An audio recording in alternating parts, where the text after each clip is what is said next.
Sir नमस्कार, आपका परिचय?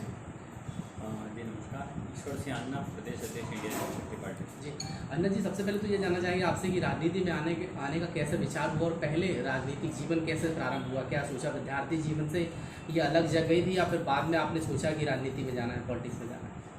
जी, विद्यार्थी जीवन में मैं एबीवीपी से और आरएसएस से जुड़ा रहा हूँ पहले से। जी और फिर बाद में मैंने राहुल गांधी विचार मंच से प्रदेश अध्यक्ष का पद भी संभाला है।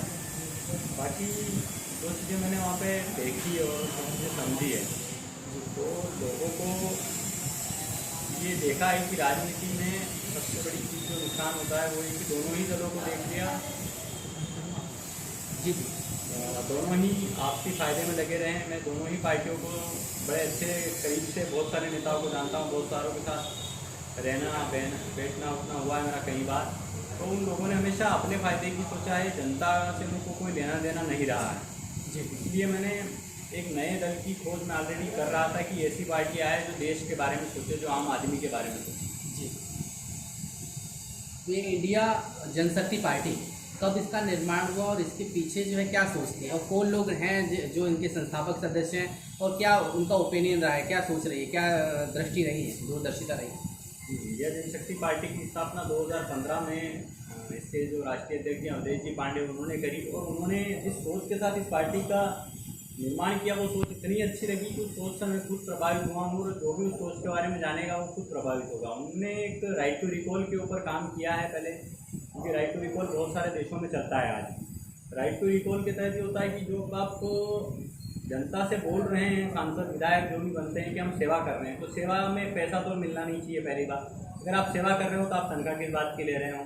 तो उन्होंने इसी सोच के साथ राइट टू रिकॉल एक नियम जो हांगकॉन्ग, अमेरिका, ऑस्ट्रेलिया ऐसी कुछ कंट्रियों में चलता है राइट टू रिकॉल करके, उसके अंतर्गत क्या होता है कि जो भी विधायक सांसद होते हैं उनको सैलरी नहीं मिलती, कोई भी सरकारी सुविधा नहीं मिलती, क्योंकि जनसेवा के तो जनता के बीच रहेंगे तो ही ज़्यादा अच्छी तरह से जनता को समझ पाएंगे। तो राइट टू रिकॉल लाने का हमारा मेन मकसद है, क्योंकि राइट टू रिकॉल की जो सोच है वो एक अच्छे भारत का निर्माण कर सकते हैं। जैसा कि आपने बताया कि अवधेश जी पांडे जो है इसके मतलब राष्ट्रीय अध्यक्ष हैं, तो क्या आप लोग भी, जैसे आप जानते ही हैं कि हमारे यहाँ अगर इंडिया की बात करें तो राजनीतिक दल ऐसे हैं कि जात पात धर्म मजहब में हमेशा बांट देते हैं, तो आपने भी कोई इसी तरह का रहा है कि किसी जाति समुदाय के लिए आप लड़ते हैं, या इसमें भी जो है जो राजनीतिक दलों का जो खाका रहा है क्या उसको अपनाया है, या आपने उससे कुछ अलग जो है विचारधारा है आपकी?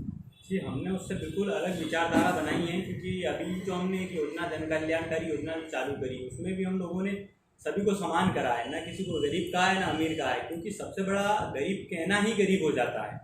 क्योंकि आज से अगर अपन बात करें तो कोई गरीब नहीं है और ना कोई अमीर है। अगर अपन देखेंगे एक समान तौर पे तो सब समान ही दिखेंगे, क्योंकि जब ऊपर वाले ने किसी को फर्क नहीं करा तो अपन फर्क करने वाले कोई होते नहीं। और हमारे पार्टी के जो राष्ट्रीय अध्यक्ष जी उनकी सोच भी यही है कि गरीब अमीर सब एक ही हैं, एक समान सबको लिया जाए। तो इस योजना के तहत भी सभी को हमने बराबर फायदा दिया है, ना गरीब देखा है ना अमीर देखा है। किस योजना की बात कर रहे हैं आप? जी, मैं बात कर रहा हूँ भारत जन कल्याण योजना जो हम लोगों ने चालू करी। उस योजना के तहत जो आम लोग हैं उनको आधे दामों में या उचित दामों में जो राशन होगा वो हम प्रोवाइड करवाएंगे। उसमें घरेलू सारी चीज़ें आएगी और बहुत जल्द उसमें कृषि के खाद बीज दवाइयाँ भी हम लोग लाने वाले हैं। ये हम लोग डायरेक्ट कंपनी से माल खरीद के आम जनता तक पहुंचाते हैं, ताकि बिचौलियों का और जो मुनाफाखोरियाँ होती है ये हम लोगों को नहीं देना पड़ता है, उनसे वो बच जाते हैं। कितने प्रोडक्ट हैं इसमें? जी, अभी इसमें 53 प्रोडक्ट हम लोग सेल कर रहे हैं, जिसमें अपन मान लें कि घर में जीरे से लेके आपको चीनी तक की चीज़ मिल जाएगी। और अगर दामों की बात करें तो अगर आप मार्केट में चीनी लेने जाते हैं तो वो आपको 40 रुपये किलो मिलेगी, और वही हमारे जन सुविधा केंद्रों पे आपको 20 रुपये में मिलेगी। जी अंजना जी, लेकिन इसमें आरोप भी लग सकते हैं आपके कि आपको आप पर, आपकी राजनीतिक पार्टी पर, कि भाई आप लोग जो है चुनाव भी लड़ने वाले हैं, चुनाव की तैयारियां भी कर रहे हैं और साथ में जो है ये जन कल्याण योजना के माध्यम से, सुविधा केंद्रों के माध्यम से राशन दे रहे हैं, तो कहीं ना कहीं जनता को प्रलोभन तो नहीं दे रहे हैं आप? जी नहीं, जनता को प्रलोभन देने का हमारा कोई इरादा नहीं है, क्योंकि आप भी जानते हैं हम एक नई पार्टी बन के आए हैं। अगर जनता को प्रलोभन देना होता तो एक राज्य में दे देते। चुनाव आप देखेंगे तो खाली मध्य प्रदेश में है। अभी हमारी जो योजना है पूरे इंडिया में काम कर रही है, पंजाब, उत्तराखंड और बिहार में भी चल रही है ये योजना, और बहुत जल्दी तमिलनाडु और आंध्र प्रदेश में भी 15 तारीख से शुरू हो जाएगी। जी, तो यह जो योजना है वो एनजीओ के माध्यम से या इसके साथ जो है आपके जो राजनीतिक दल का उसका कोलैबोरेशन कैसे, इसके बारे में विस्तार से बताइए। जी, एक एनजीओ की योजना है, क्योंकि राजनीतिक योजना अगर हम करते हैं तो आप भी जानते हैं दोनों दल में ताकतें कितनी हैं। आज विपक्ष इतना कमज़ोर है और यही देश का सबसे बड़ा दुर्भाग्य है। किसी भी देश का अगर आप दुर्भाग्य देखेंगे तो यही होता है कि हमेशा विपक्ष होना चाहिए, क्योंकि इंदिरा गांधी की टाइम पे आप लोगों ने अगर नोट किया होगा तो इंदिरा गांधी जी ने जब राज करा था तो उन्होंने भी विपक्ष का सफाया कर दिया था, और वही सबसे बुरा टाइम इस देश का था, और आज भी वही हो रहा है। जब आप विपक्ष में बैठेंगे, जैसे आप कह रहे हैं कि भाई हमको भी जो 27 जो जगह है वहाँ पर चुनाव होने, उपचुनाव होने हैं, तो वहाँ के लिए आपने तैयारी की, तो क्या मोटो है जनता के बीच जब आप जाएंगे या जब आपने सोचा विज़न है, तो क्या विज़न क्या है, क्या जनता से क्या बात करेंगे, क्या बातें हैं आप? जी, हम जनता को सीधे सीधे ये बता रहे हैं कि हम लोग कहने वाले नहीं है, करने वाले हैं, क्योंकि हमने पहले किया है। एक तो हमने 11,000 युवाओं को अभी नौकरियां दे रहे हैं, हम लोग रोजगार दे रहे हैं किसी भी तरीके से। उसी प्रकार जो स्टोर खोले जा रहे हैं उसमें आम आदमी को सीधा फायदा दिया जा रहा है, और जो स्टोर खोल रहा है उसको भी हम लोग रोजगार दे रहे हैं एक तरह से। मतलब कुल तरह से हम लोगों के बीच जो जा रहे हैं, पहले हम काम लेके जा रहे हैं, वादा लेके नहीं जा रहे हैं। और आगे भविष्य में भी हम लोगों ने एक मोटो बनाया है कि जिस राज्य में उसी राज्य के लोगों को नौकरियां दी जाए। जैसे आज आपने देखा होगा, अभी 4 दिन पहले भोपाल में बेरोजगार अपनी नौकरियां मांगने आए थे तो उन पर लाठियों से वार किया गया था। तो वो ना हो कि हम लोगों ने एक, अगर हम सत्ता में आते हैं या कुछ सीटें हमारी आती है और हमें किसी पार्टी के साथ समर्थन भी अगर करना पड़ता है, तो हमारी यही प्रमुख मांग है उसमें अभी के लिए ये एक राइट टू रिकॉल पे आप काम करिए, और दूसरा जो अदर राज्यों और अदर स्टेट वालों को जो नौकरियां मध्य प्रदेश में दी जाती है ये पूर्णतः बंद की जाए। जी, लेकिन एक इसमें जरा जी एक बड़ा सवाल ये है कि अगर हम शुरू से बात करें आज़ादी के बाद से, तो हमेशा जो है जो राजनीतिक दल रहे हैं, नेता रहे हैं, वो हमेशा जो है गरीबी दूर करने की बात करते हैं। और आज भी अगर मैं बात करूं तो रोटी कपड़ा मकान एक बड़ी समस्या है। तो अगर हम आज़ादी के 72-73 बरस बाद भी जब इन्हीं समस्याओं से रूबरू होते हैं, तो आखिर आपकी जो राजनीतिक दल है, आपके जो कैंडिडेट को आम आदमी क्यों वोट दे? जब वो ईवीएम की मशीन पर आपको वोट देगा तो उसके पीछे क्या रीज़न है? आप क्या क्या कहेंगे, किस बात को लेके वो लोग इफेक्टेड होंगे आपकी विचारधारा से? जी देखिए, आम आदमी की अगर अपन बात करें तो आम आदमी ने आज तक वोट डालने से पहले वो एक ही बात सोचता है कि इस पार्टी ने मुझे क्या दिया या इस सरकार ने मुझे क्या दे दिया। तो हम लोगों जो राशन के द्वारा उसके घर का खर्चा आधा किया है हमने। अगर मान लीजिए वो यही सामान 6,000 रुपये मार्केट चलाता है, हमने 3,000 रुपये में उसको सीधा दिया है, और उसको कोई बोल के नहीं दिया है कि तुझे हमें वोट देना है कि हम पार्टी के नाम से तेरे को दे रहे हैं, कि ऐसा कोई मोटो हमारा नहीं है। तो वो आदमी एक अपने आप में विचार कर सकता है कि जो पहले ही इतना कर रही है वो आने के बाद क्या करेगी। जी, फिर भी कोई ऐसे विशेष लक्ष्य हैं जो आप हमसे, हमारे चैनल से या हमारे जो दर्शक हैं उनसे शेयर करना चाहेंगे या आम आदमी से शेयर करना चाहेंगे? जी, हमारा जो मोटो है, एक तो सबसे बड़ा मोटो यही है कि अगर राजनीति को सुधारना है तो सबसे पहले तो युवाओं को आप जितना आगे लाएंगे उतना ही ज़्यादा, क्योंकि एक यंगिस्तान जो होता है वो एक अलग ही सोच होती है। क्योंकि जो पुराने लोग आपने देखे होंगे राजनीति में, वो अधिकतर एक दूसरे की वाहवाही में रहते हैं। जिस तरह से अभी युवा है अपने मध्य प्रदेश पे डबल चुनाव का जो बोझ पड़ा है, उसमें भी आप अगर उन सारे विधायकों का पुराना रिकॉर्ड्स निकालेंगे तो सारे वही है जो पुराने खद्दड़ थे, मतलब पुराने रहे हैं। जी अजरा जी, लेकिन एक और आपका मैं स्पष्ट व्यू जानना चाहता हूँ इस बाबत कि जब कांग्रेस सरकार यहाँ पर आई, जनता ने उन्हें समर्थन दिया, सरकार बनी, और बाद में बीजेपी जब वापस आई, शिवराज सिंह चौहान जी मुख्यमंत्री, क्या लगता है ये जो गड़बड़ जाला है इस पर आपका क्या व्यू है? आप क्या सोचते हैं, आपने क्या विचार रखें? जी, इसमें क्या है कि जनता खुद समझ रही है कि इन दोनों ने आपसी एक पॉलिसी बना ली है कि मैं अगर कुछ गलत करूं तो मुझे तू उजागर मत करना, और तू कुछ गलत करे तो मैं तुझे उजागर नहीं करूंगा। कमलनाथ जी की सरकार आई, 15 महीने में जितना पुराना था सब दबा दुबी के बिल्कुल व्यवस्थित हो गई। फिर शिवराज जी के कुछ कांड खोलने शुरू करे कमलनाथ जी ने, तो फिर जो विधायक थे उनको लगा कि नहीं हमारी भी पोल पट्टी खुलेगी, वो वापस शिवराज जी को बदला दिया।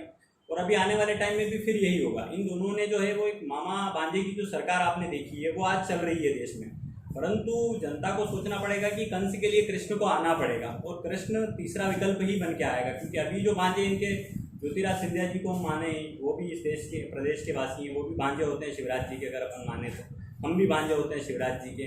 तो वो कृष्ण की भूमिका में अब रहे नहीं है, वो जरासंध की भूमिका में चले गए हैं। तो क्या है कि जब तक कृष्ण को हम लाएंगे नहीं, ये सरकार खत्म नहीं होगी। लेकिन अजरा जी, अगर जनता पूछे कि हम आप पर क्यों भरोसा करें, क्या रिप्लाई होगा? जनता अगर हमसे पूछती है कि वो हम पे क्यों भरोसा करें, तो एक तो हमने पहले हम जनता को जो लाभ देने थे वो दिए हैं, रोजगार हमने दिया है। दूसरा, हम लोग खुद कह रहे हैं कि अगर हम लोग आपसे किया हुआ कोई वादा नहीं करते हैं तो राइट टू रिकॉल के अंतर्गत हम राज्यपाल को एक सीडी बना के दे रहे हैं, जिसके तहत 2 साल के अंदर अंदर हमारी सदस्यता बिना किसी विचार के खारिज कर दी जाएगी। और दूसरा, जनता के लिए हम सबसे बड़ी बात ये कह रहे हैं कि हम कोई तनख्वाह नहीं चाहते हैं, कोई भत्ता नहीं चाहते हैं, हम निःशुल्क सेवा करने आए हैं और सेवा ही करेंगे। हमारी पार्टी से अगर कोई जीतता है तो वो किसी प्रकार की सरकारी सुविधा या कोई राशि नहीं ले। कोरोना काल पर क्या कहना चाहेंगे, क्या लगता है आपको कि इससे जो है एक आम आदमी की कमर टूटी है निश्चित रूप से, और न केवल बड़े लोग बल्कि एक आम आदमी भी जो है इससे परेशान हुआ है, क्या लगता है आपको? जी, कोरोना काल की अगर बात करें तो ये बहुत बड़ी वैश्विक महामारी थी और अभी इससे कुछ हद तक हम लोगों ने निजात पाई है। और मैं आगे भी सभी भाइयों से अपील करूँगा कि वो ज़्यादा से ज़्यादा घर में रहें अभी भी, क्योंकि अभी भी इस बीमारी का कोई इलाज हमारे पास नहीं आया है। और इस बीमारी से आर्थिक स्थिति सभी की खराब हुई और सरकार से मैं विनती करूंगा कि जिस तरह से वो बेरोजगारों के ऊपर लाठियां बरसा रही है या जो महंगाई की मार, अगर अपन सभी स्टेट को अगर एक कैटेगरी में खड़ा करें तो आज सबसे महंगा प्रदेश मध्य प्रदेश है। आप डीजल में ले लीजिए, किसी भी चीज़ में ले लीजिए, सबसे ज़्यादा टैक्स मध्य प्रदेश का और सबसे बुरी हालत भी मध्य प्रदेश की है। इसलिए सरकार से निवेदन करूंगा कि कोरोना काल चल रहा है, थोड़ा जनता पे और पब्लिक पे रहम करें।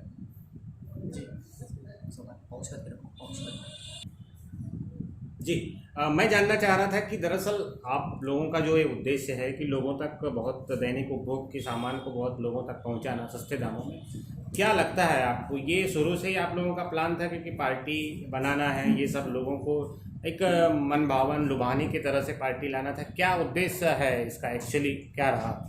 इस योजना का उद्देश्य और पार्टी के उद्देश्य में अगर बात करें तो कुछ फर्क है, क्योंकि पार्टी जो राजनीति को सुधारने के लिए बनी है कि जो राजनीति में अभी जिस प्रकार से चल रहा है, अभी देश की राजनीति सबसे खराब प्लेटफॉर्म पे अगर आप देखेंगे तो, और योजना एक आम लोगों को फ़ायदा देने के लिए एक ट्रस्ट के माध्यम से चालू करी गई है। इसको राजनीति से हम लोगों ने नहीं जोड़ा है, ऐसा कुछ हमारा माध्यम नहीं है कि राजनीति चली तो ही योजना चलेगी। योजना आपको 30 साल के लिए मिली है, राजनीति आज है कल नहीं है। जी, ये आरोप शायद कांग्रेस बीजेपी लगाते रहेगी, लेकिन मैं जानना चाहता हूं कि कुछ लोकल व्यापारी भी इसका विरोध जरूर करेंगे। मुझे ऐसा लगता है कि जीएसटी कितनी पेड आपके यहाँ होती है और यदि आधी कीमतों में आपके यहाँ दैनिक उपभोग के सामान मिल रहे हैं तो वो इसके लिए क्या आप पूरी तरह तैयार है या इसके लिए क्या आपके पास तैयारी करके रखी है उन दुकानदारों के लिए? जी, हमने उन दुकानदारों का भी सोचा है, क्योंकि हम नहीं चाहते कि हमारी वजह से कोई बेरोजगार हो या किसी के घर की रोजगार रोजी रोटी छीनी जाए। हम लोगों ने इसमें कुछ क्वांटिटी फिक्स करी है जो कि एक नॉर्मल परिवार के लिए काफ़ी है। बाकी अगर कोई परिवार मध्यम वर्ग से ऊपर अगर कोई परिवार जाता है तो उसको और राशन की ज़रूरत पड़ेगी जो वो उन दुकानदारों से खरीदेगा। और रही बात जीएसटी की, तो वो हम लोगों ने ट्रस्ट के माध्यम से जीएसटी को कम करवाया है सरकार से विनती करके। जी, ट्रस्ट कौन सा ट्रस्ट है, मतलब ट्रस्ट का क्या नाम है? और भारत जन कल्याण ट्रस्ट है जिसके राष्ट्रीय अध्यक्ष भी अवधेश जी पांडे ही हैं। जी जी, दरअसल जीएसटी की ही मैं बात कर रहा था और लोगों को आधी कीमत में क्या मापदंड होंगे लोगों को दैनिक उपभोग की सामग्री देने के लिए, क्योंकि लोग तो यदि बहुत ज़्यादा आएंगे आपके पास तो उसके मापदंड क्या होंगे, लोगों को कितना दिया जाएगा और क्या दस्तावेज लिए जाएंगे उनसे?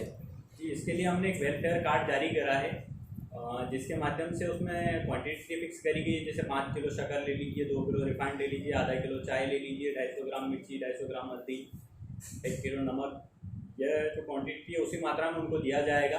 और एक परिवार के व्यक्ति को मेन मुखिया के नाम से ही दिया जाएगा। उसके लिए क्या दस्तावेज मांगे जा रहे हैं? उन लोगों से हमें उसकी समग्र आईडी और परिवार के मुखिया का आधार कार्ड और मोबाइल नंबर लिए जा रहे हैं। हमने इसमें एक चीज़ और बड़ी अच्छी जोड़ी है कि अगर किसी परिवार में माँ बाप अलग है और बेटा अलग है तो वो हमारे यहाँ से राशन नहीं ले पाएगा। जी, अच्छा, क्या मापदंड होंगे का मतलब उसमें कितने महीने में कितने बार लिए जा सकते हैं उस समग्र आईडी और आधार कार्ड? तो ये भी एक सवाल है। वो महीने में एक बार ले सकता है, परंतु अगर उसके पास आज 20 रुपये तो 20 रुपये का सामान ले सकता है। अगर कल, क्योंकि मजदूर वर्ग बहुत ज़्यादा आएंगे हमारे पास, हमने ये बात पहले ही सोची है, तो मजदूरी करने वाला आज 100 रुपये की मजदूरी गया है तो वो आज शक्कर ले जा सकता है, कल फिर आके चाय भी ले जा सकता है। जी जी